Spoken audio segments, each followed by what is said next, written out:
The Helldivers community has been doing some digging, raising the question of what actually goes on inside the four walls at Arrowhead Game Studios. Now, this one seems to be a rapidly developing topic as more and more is discovered. If you haven't done so already, please hit subscribe to support the channel. If you're on mobile, swipe right to hype the video, and let's dive into all the latest with HD2.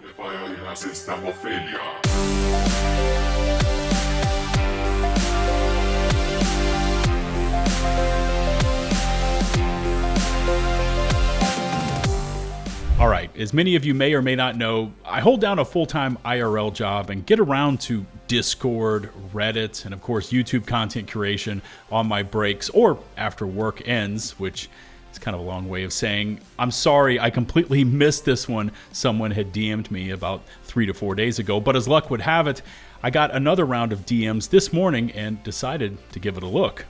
Coming to us from the Helldivers Unfiltered Reddit, this one says, concerning fact about Illuminate development.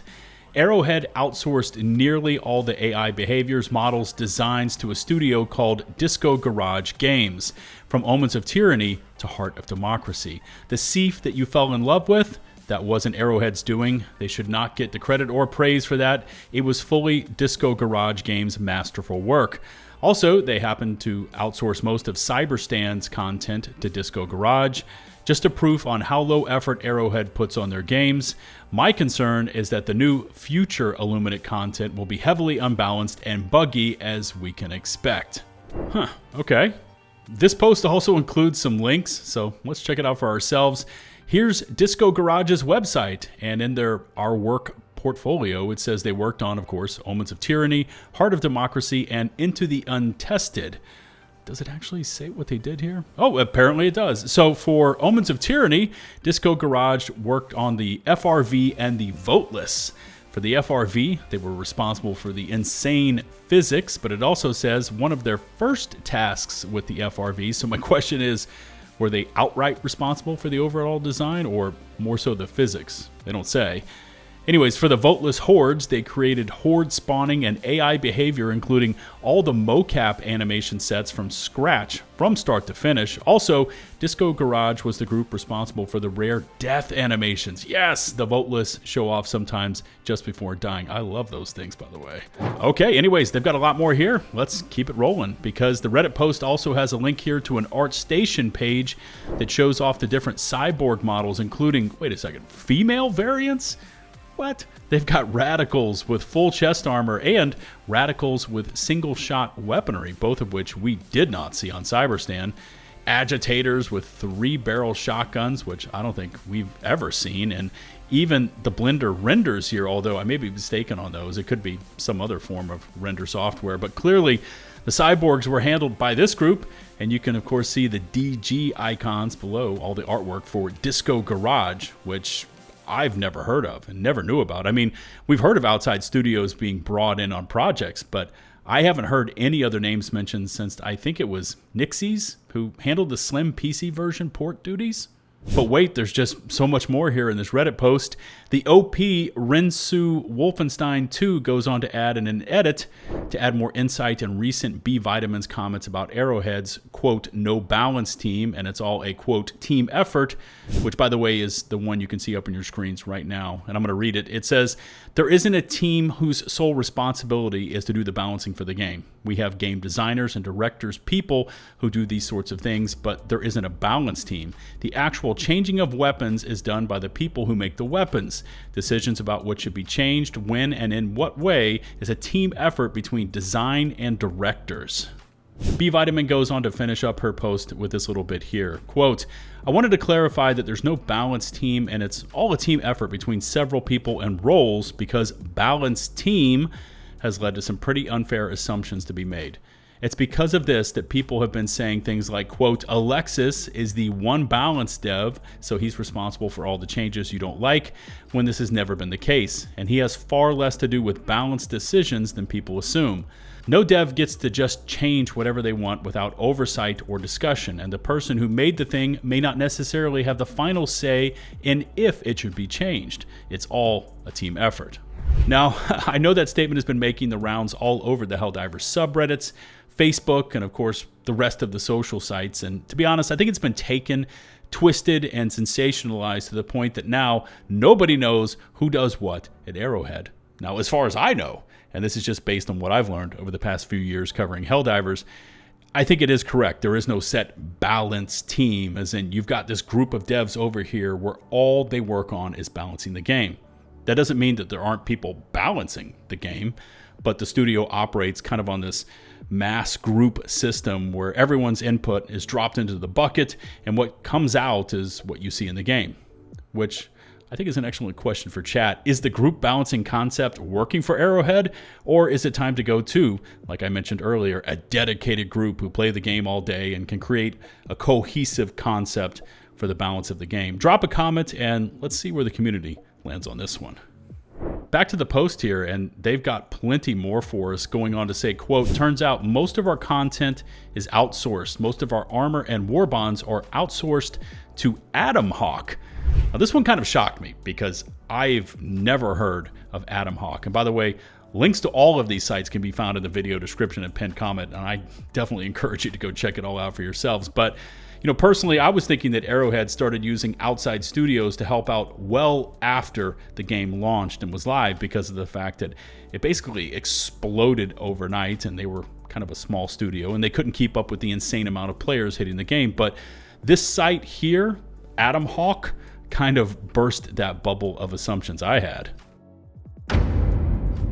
They've got the DP53 Savior of the Free armor here, which was part of the Super Citizen bundle. You know, it's the one with the helmet with the giant horns on it. And that's been around since the game launched in February 2024. They've also got the DP40 Hero of the Federation armor, the one that has Democracy Protects on it. And I believe that was part of the Helldivers Mobilize Warbond. So again, it's been around forever.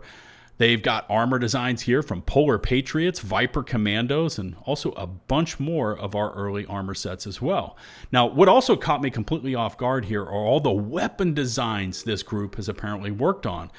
From things like the break action shotgun we find down on the planets. They've got the Tenderizer, the Liberator Carbine, the Bushwhacker, Quasar Cannon, Verdict, Crossbow, and how about all of these base cape designs as well? I mean, that's a lot of gear pieces we've had in the game for a very long time, many since launch. And I know that many times when I'm breaking down one of those early Warbond reveal trailers, I always kind of compliment the Arrowhead art team on the drip factor and just how incredible all these different gear pieces look. But you know, I'm honestly starting to think I also need to include in my compliments there DiscoGarage and also Atomhawk. Anyways, back to the post, because they've got more for us. It says, Wushu Studios are the ones who gave us Into the Unjust and the Dust Devils Warbond.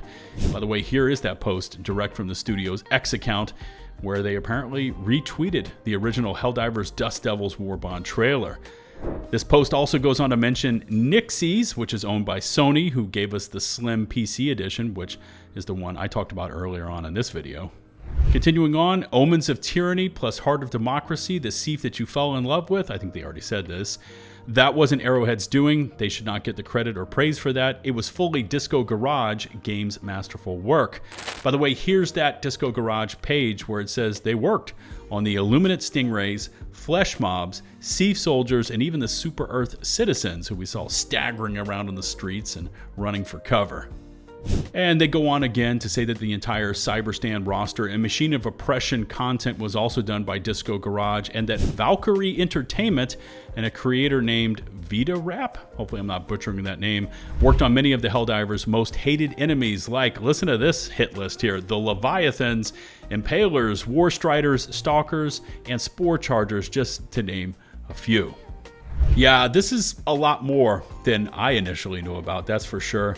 And I kind of view this overall subject like what I've spoken about here on the channel in the past, with studios using assets from the online store. You know, it's kind of par for the business. It's fine as long as the studio is not creating a shameless asset flip where their entire game is based off of assets. Like, for instance, the day before, you saw me cover that one here on the channel, or another game I've covered here, Paradise, which was actually a GTA 6 wannabe that was a crypto scam wrapped up in an asset flip wrapper. In fact, and this is me just thinking off the top of my head right now, and I'm not throwing shade at anyone here, any of the studios mentioned or Arrowhead, but When you look at all of these outsourced items, like for instance, the Dust Devils Warbond, honestly, that's some of our best content. But I can also fully understand this statement from the Reddit expressing concern over the outsourcing. It says, HD2 practically isn't Arrowhead's game at this point. They don't play it. They don't know what's broken. They don't even try to fix the code. They don't design the new stuff. So what do they even do besides put out funny lore videos once every 4 months? But when you start to kind of add it all together, all of this new outsourcing information we've got here in the Reddit post, along with Arrowhead's own website, where they've posted a total of 4 blogs since before the game launched, and we can throw in the fact that they don't even run their own Reddit. I know some of you are probably out there right now asking, what in the hell do they do with a studio of over 100 devs? Now, you know I have zero experience as a developer, but I'm going to assume you can't just take models and assets and drop them into the game engine and voila, things are going to work just like that. I'd expect things like physics and so on would have to be handled in engine, right? You know, maybe all my junior devs out there watching right now could offer some insight, because this is far, far away from being my specialty. But I would like to end with the point that I think that all of the outsourcing as laid out in this Reddit post would probably be fine with the community if things were actually working properly. You know, if status effects were dialed in, you weren't getting mowed down by chargers when hosting a session, and we had things like, I don't know, a meaningful progression system. But we don't, which shines the spotlight on all the outsourcing and again raises the question, if all of this is being done outside Arrowhead, what are they doing inside? Maybe this would be a great topic for their 5th ever blog to post to the official Arrowhead site. But that list is provided by Reddit has indeed raised some questions, which I now turn to you, my viewers, for the answers. All the outsourced items, the questions of what the developers do with those assets, and even the balancing of the items would all be great topics for today. So sound off and drop your feedback in the comment section below.